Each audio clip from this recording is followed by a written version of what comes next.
तुम सोचो एक गरीब लड़का एक छोटे से गांव में जो हर 17 घंटे खेतों में काम करता है केवल एक वक्त के खाने के लिए।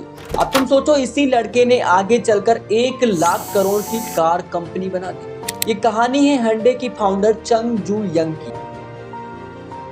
चुंग का जन्म उत्तर कोरिया के एक छोटे से गांव में 1915 में हुआ था। उनके पिता एक गरीब किसान थे और चावल की खेती करते थे। उनकी माता एक हाउसवाइफ थी। उनका परिवार अतिरिक्त आय के लिए रेशम के कीड़े को पाला करता था। चुंग के पिता उन्हें पढ़ाना चाहते थे लेकिन उनके पास ज्यादा पैसे नहीं थे, लेकिन फिर भी उन्होंने किसी तरह कर उनकी ग्रेजुएशन कंप्लीट कराई। इसके बाद वो आगे चलकर वो शिक्षक बनना चाहते थे, लेकिन पैसे की कमी के कारण उनकी पढ़ाई वहीं पर रुक गई। अब चुंग के पास 2 ऑप्शन थे, या तो वो खेती करे या फिर घर से भाग जाए। उन्होंने दूसरा ऑप्शन चुना और घर से भाग गए।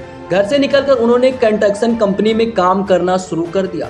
इस दौरान वो 16 साल के थे, लेकिन 2 महीने बाद उनके पिता उन्हें वापस ले आते हैं। चुंग लेकिन रुकने वाले नहीं थे और वो 4 बार अपने घर से भागे और 3 बार उनके पिता उन्हें वापस ले आए। अब चुंग के साथ तीसरी बार कुछ ऐसा होता है। तीसरी बार चुंग ने अपने ही परिवार की गाय चुरा ली और इसे बेच दिया। पैसे मिलने के साथ ही चुंग ने शहर की ट्रेन पकड़ ली और एक स्कूल में दाखिला ले लिया। लेकिन चुंग के पिता को इस बात का पता चल गया कि वो कहाँ हैं और इस बार भी उन्होंने उन्हें पकड़ लिया और उन्हें घर वापस ले आए। लेकिन चुंग रुके नहीं और वो चौथी बार भी घर से भाग गए और इस बार वो वापस आने के लिए नहीं निकले थे। 1934 में चुंग घर से चौथी बार भागे और सीधे दक्षिण कोरिया चले गए। यहाँ पर उन्होंने चावल डिलीवरी करने वाले बॉय का काम किया।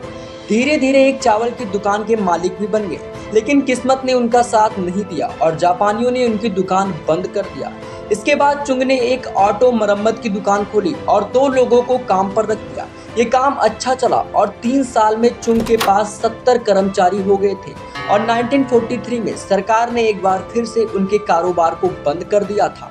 अब होती है चुंग के लाइफ की मेन शुरुआत। जैसे घर से भागने से चुंग को कोई रोका नहीं जा सकता था, वैसे ही एक बड़ा सपना पूरा करने से भी उन्हें कोई रोक नहीं सकता था। यहीं से होती है हुंडई की कहानी की शुरुआत। चुंग ने अपनी बचत के पैसे से ऑटो मरम्मत की दुकान बंद होने के बाद 4 साल बाद हुंडई सिविल इंटरेस्ट की स्थापना की। ये एक कंस्ट्रक्शन कंपनी थी। चुंग ने सरकार में अपनी पैड बनाई और धीरे धीरे पुल और सड़क बनाने की सरकारी ठेके लेने लगी। अब धीरे धीरे चुंग की मेहनत रंग लाई, उनका काम बढ़ने लगा। वो बांध, हवाई और परमाणु ऊर्जा के साथ साथ उनका भी निर्माण करने लगे, जो उनका एक बहुत ही बड़ा सपना था। इस दौरान चुंग को ऑटो सेक्टर में संभावना दिखी। उन्होंने कार के डिजाइन पर काम करना शुरू कर दिया। वो मध्यम वर्ग के लिए कार का निर्माण करना चाहते थे और उन्होंने ऐसा किया कि 8 साल की मेहनत के बाद हुंडई ने अपनी पहली बनाई कार लॉन्च कर दी, यानी कि एक्सपोर्ट कर दिया। ये कार थी हुंडई पॉनी, जो दक्षिण कोरिया के लिए आज भी गर्व की विषय मानी जाती है। अब उसके बाद चुंग का ऑटोमोबाइल डिवीजन इतना तेजी से बढ़ा कि उनके ग्रुप के बाकी काम फीके पड़ गए। एक के बाद एक कारों का निर्माण और साथ ही दुनिया भर में हुंडई कारों को पसंद किया जाने लगा। इसके साथ ही हुंडई ने जापान की सबसे बड़ी कार निर्माता कंपनी सुजुकी को भी सीधा टक्कर दे दिया। बाद में हुंडई ने लग्जरी कारों का निर्माण में भी कदम रखा और उसमें भी उनको सफलता मिली। तो आज हुंडई दुनिया भर में घर घर के कार के तौर पर फेमस है। इसकी कारें अपनी टेक्नोलॉजी, कंफर्ट के लिए जानी जाती है।